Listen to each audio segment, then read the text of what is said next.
ராமலிங்காபயம்.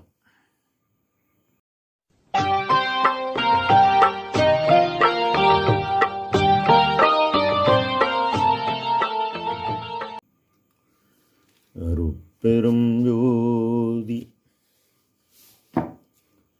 அருட்பெரும் ஜோதி தனிப்பெரும் கருணை அருட்பெரும் ஜோதி எல்லா உயிர்களும் இன்புற்று வாழ்க,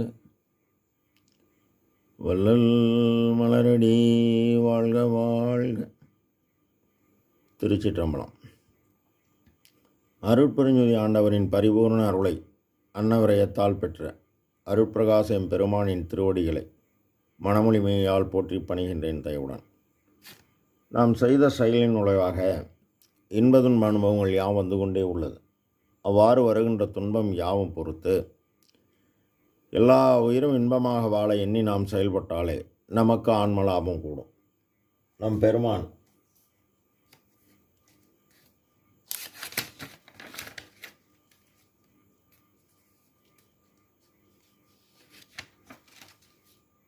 அனுபவ சித்தி என்ற தலைப்பில் முதல் பாடலில், அப்பா எனக்கு எய்ப்பில் வாய்ப்பாய் இருக்கின்ற ஆரமுதே, இப்பாரில் தன்னையே நீயே வரிவித்து இசையுடனே தப்பாத தந்திரம் மந்திரம் யாவையும் தந்து உலகில் வெப்பானது தவிர்த்து ஐந்தொழில் செய்ய விதித்தனையே என இப்பாடலை பதிவு செய்கின்றார்.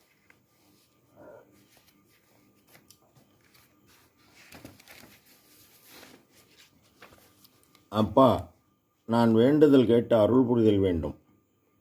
ஆறு உயிர்க்கெல்லாம் நான் அன்பு செய்தல் வேண்டும் என்பார். காரணம், எல்லா உயிர்கொள்ளும் உள்ளொளியாய் இயற்கை உண்மை கடவுள் உயிருள் யாம் எம்முள் உயிராக உள்ளார்.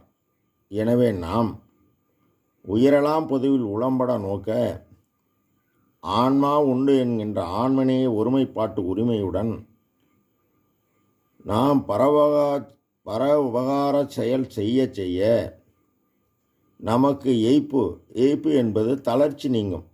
அந்த மனசோர்வு நீங்க ஊக்கமும் உணர்ச்சியும் ஒளிதரும் ஆக்கமும் அருளிய அருட்பெருஞ்சோதி என்பார் அகவலில். தளர்ச்சி நீங்க ஆரமுது வழங்குவார். நீ பரோபகார செயல் செய்து உனக்கு ஆற்றல் கூடி நீ பெற்ற ஆற்றலை உபகார சக்தி ஆன்ம அறிவுடன் கூட்டி அருளறிவு பெறணும்.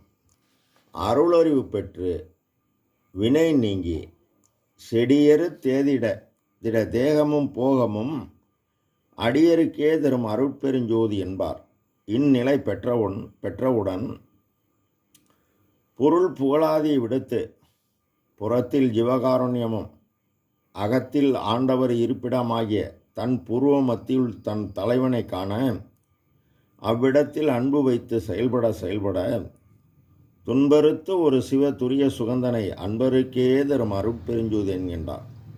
காரணம், மிகப்பெரிய தவம் உயிர்கருணை செய்து ஆற்றல் பூரணமானால் பிரகாசத்தின் பிரகாசமாகிய அறிவினில் அறிவாகிய தெளிவினில் தெளிவாகிய அந்த ஞானத்தில் ஞானமாகிய ஈரன் நிலையென இயம்பும் மேல் நிலையில் பூரண சுகமாய் பொருந்துமை பொருளே தன்னுள் பொருந்த மடலலாம் மூளை மலர்ந்திட அமுதம் உடலலாம் ஊற்றெடுத்து ஓடி நிரம்பும் போது அந்த உண்மை கடவுள் கடந்து எனது அறிவாம் கனகமேல் சபை நடம் திகழ்கின்ற மெய்ஞான ஆரமுதே என்கின்றார். அவ்வாறு கூடிய போது தன்னையே எனக்கு தந்தருள் ஒளியால் என்னையே வேதித்த என் தனி அன்பே என்பார். அவ்வாறு வாதியில் மாற்றம் பெற்று அருளொளி அடைந்தனை அருளமுது உண்டனை அருள்மதி அருளொறிவு வாழ்க வென்று அருளிய சிவமே என்கின்றார். இந்த அமுதம் இயற்கை உண்மை கடவுள்தான் வழங்கணும். வழங்கியதால் நாம் பெருமான் கற்றேன் சிற்றம்பல கல்வியே கற்று கருணை நெறி உற்றேன் எக்காலமும் சாகாமல் ஒளி ஓங்கும் ஒளி வடிவம் பெற்றேன் என்கின்றார். இப்பாரில் எந்தன்னை நீயே வருவித்தேன் என்கின்றார். அகத்தே கருத்து புறத்தே விழித்திருந்த உலகர் அனைவரையும் சகத்தே திருத்தி சன்மார்க்க சங்கத்தை அடைவித்து அவரும் இகத்தே பரத்தை பெற்று மகிழ்வதற்கென்றே இந்த யுகத்தை இறைவன் என்னை வருவிக்க உற்றேனே அருளை பெற்றேனே என்பார். மேலும் சத்திய பெருநூபத்தில் வாலிப பருவம் தோன்றுவதற்கு முன்னரே எல்லா உயிர்களுக்கும் இன்பம் தருவதற்கு அகத்தும் புறத்தும் விளங்குகின்ற அருட்பெருஞ்சோதி உண்மை கடவுள் ஒருவரே உள்ளார் என்று அறிகின்ற மெய்யறிவை விளக்குவித்து அருளினீர் என பதிவு செய்கின்றார். இசையுடனே 7 அச்சரங்கள் ஒன்று கூடினால் இசை. அதுபோல உயிர்களின் துன்பம், பசி, பிணி, தாகம், இச்சை, எளிமை, பயம், கொலை, இதில் பசி நீக்கலும் கொலை நீக்கலும் பரோபகாரச் செயல். இதை இசையுடனே நாம் செய்ய அவர் இசையுடன் நம்முடன் கூடுவார். தப்பாத தந்திரம். தப்பு என்பது தவறு. தப்பாத என்றால் எந்த குற்றமற்ற, தந்திரம் என்றால் சூழ்ச்சி. யாவும் அறிவித்து உண்மை கடவுள் துறை இது, வழி இது, துணிவிது, நீ செய்யும் முறை இது எனக்கு முழிந்தமை துணையாக நின்றார். மந்திரம் யாவையும் தந்து பெருமான் பேருபதேசத்தில் 22/10/1873 அன்று பேசும்போது, அது ஆண்டவர் கட்டளையாதனில் நமக்கு முதற் சாதனம் கருணையானதினாலே ஆண்டவர் முதற் சாதனமாக அருட்பெருஞ்சோதி அருட்பெருஞ்சோதி தனிப்பெருங்கருணை அருட்பெருஞ்சோதி என்று வெளிப்படையாக அருளினார். கருணை என்பது ஆன்மாவின் இயற்கை குணம். தயவு என்பது ஆன்ம அறிவு.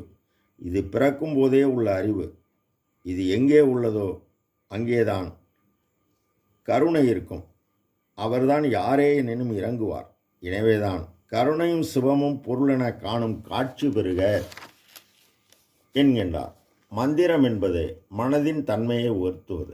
இந்த மகா மந்திரம் மனமெனும் காற்றின் இயக்கம் ஜீவகாருண்யம் செய்ய நீ பிற உயிரை காப்பாற்றியதால் உபகார சக்தி உள்ளுள்ள மெய்ப்பொருளை கூட்டும். அவ்வாறு மெய்ப்பொருள் கூட உள்ளொளி ஓங்கும். இது அருட்பெருஞ்சோதியின் அடி. இந்த உபகார ஆற்றல் ஆகிய அடி ஒளி கூடி இது நடுவாகிய ஆன்ம ஒளியாகிய உயிர் ஒளி விளங்கணும்.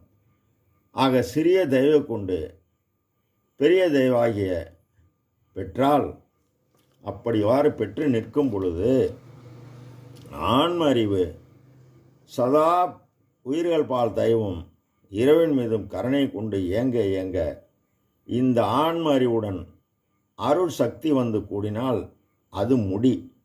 அவ்வாறு ஆன்ம அறிவை கொண்டு தன்னுள் தலைவனை அறிய செயல்படும் போது இந்த உயிர் ஒளியும் அந்த அருள் ஒளியும் முடியெனும் அருட்பெருஞ்சுது கூட இதனை அனுபவமாக அகவலில் உள்ளொளி ஓங்கிட உயிரொளி விளங்கிட வெள்ளொளி காட்டிய மெய்யருட் கனலே என்கின்றார். இந்த மகாமந்திரம் 5 உயிரெழுத்து அமையப்பெற்றது.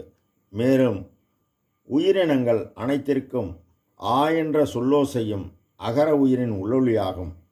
பிண்டத்தில் அண்டமாகிய தலையுள் உள்ள ஒளி அதாவது காற்றும் வெளிச்சமும் தரக்கூடிய மகா மந்திரம். இது இயற்கை உண்மை கடவுளால் பெருமானுக்கு வழங்கப்பட்ட மகா மந்திரம். உயிர்கள் யாவும் உய்தி பெற பெருமான் நமக்கு வழங்கிய மந்திரம். உலகில் வெப்பானது தவிர்த்து 5 தொழில் செய்ய விதித்தனையே.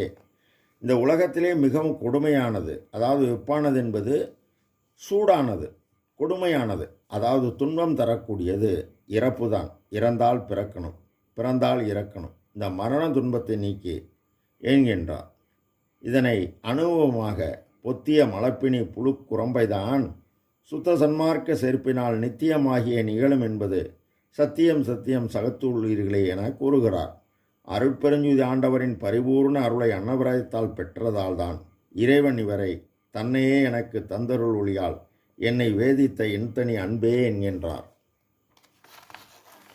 ஆதலால் இறைவனின் தோற்றுவித்தல், வாழ்வித்தல், துருசு நீக்குவித்தல், பக்குவம் அறிவித்தல், பயன் தருவித்தல் எனும் 5 தொழில் நீ செய்ய என இறைவன் ஆணையிட்டுள்ளார்.